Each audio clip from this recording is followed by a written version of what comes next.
Մարտի 23-ից 29-ը փրկարար ծառայության տնօրեն, ներքին գործերի նախարարի տեղակալ, փրկարարական ծառայության գեներալ-մայոր Կամո Ցուցոլյանի գլխավորած պատվիրակությունը ԵՄ կողմից ֆինանսավորվող «Աջակցություն Հայաստանում իրավապահ մարմինների և անվտանգության ոլորտի բարեփոխումներին» ծրագրի շրջանակներում աշխատանքային այցով Ֆրանսիայում էր։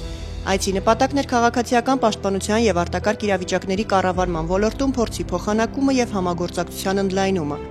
Պատվիրակությունը հանդիպումներ է ունեցել Ֆրանսիայի ներքին գործերի նախարարության քաղաքացիական պաշտպանության և ճգնաժամային կառավարման գլխավոր տնօրինության ներկայացուցիչների, ինչպես նաև տարբեր քաղաքներում գործող հրշեջ փրկարարական և արտակարգ իրավիճակների կառավարման ստորաբաժանումների ղեկավարների հետ։ Հարավ-արևելյան գոտու միջգերատեսչական գլխավոր վարչակազմում կայացած հանդիպման ընթացքում քննարկվել են Ֆրանսիայում քաղաքացիական պաշտպանության և արտակարգ իրավիճակների ծառայությունների ընդհանուր կազմակերպման սկզբունքներն ու առաքելությունները, ինչպես նաև Ֆրանսիայի ներքին գործերի նախարարության կառուցվածքը։ Ներքին գործերի նախարարի տեղակալը հանդիպել է նաև Ֆրանսիայի հրշեջների ազգային ֆեդերացիայի նախագահ, ավագ կամավոր հրշեջ, փոխգնդապետ Ժան-Պոլ Բոսլանդի, ինչպես նաև Անսի, Գրենոբլ և Վալանս քաղաքների վարչական հրշեջ փրկարարական ծառայությունների ներկայացուցիչների հետ։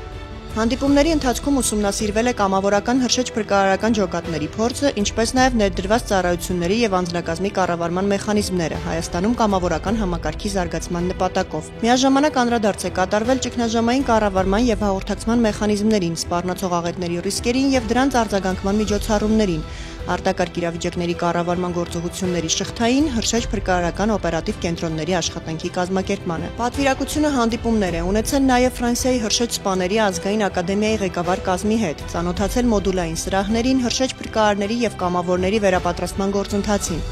Այցելել են նաև գերատեսչական և քաղաքային հրշեջ փրկարարական ծառայության գլխավոր շտաբ, ինչպես նաև սիմուլյացիոն կենտրոններ, մասնագիտական ուսումնական հաստատություններ։ Մի շարք քննարկումներ են տեղի ունեցել ուսուցման նորարարական մեթոդների, ճգնաժամային կառավարման, ինսարակ քոփ թիմերի և շինարարական ռիսկերի կառավարման վերապատրաստման գործընթացների վերաբերյալ։ Այցի ավարտին պատվիրակության անդամները եղել են ջրափրկարարական ջոկատում, տեղում ուսումնասիրել տեխնիկական հագեցվածությունը, հետևել ջրափրկարարական աշխատանքների կազմակերպման և անօդաչու թռչող սարքերով հետախուզական աշխատանքների իրականացման ընթացքին։ Փորձի փոխանակման շրջանակում նման միջոցառումները նպաստում են ոչ միայն երկու երկրների համապատասխան ծառայությունների միջև կապերի ամրապնդմանը, այլև Հայաստանում արտակարգ իրավիճակների կառավարման համակարգի զարգացմանը, արդիականացմանը և միջազգային լավագույն փորձի կիրառմանը։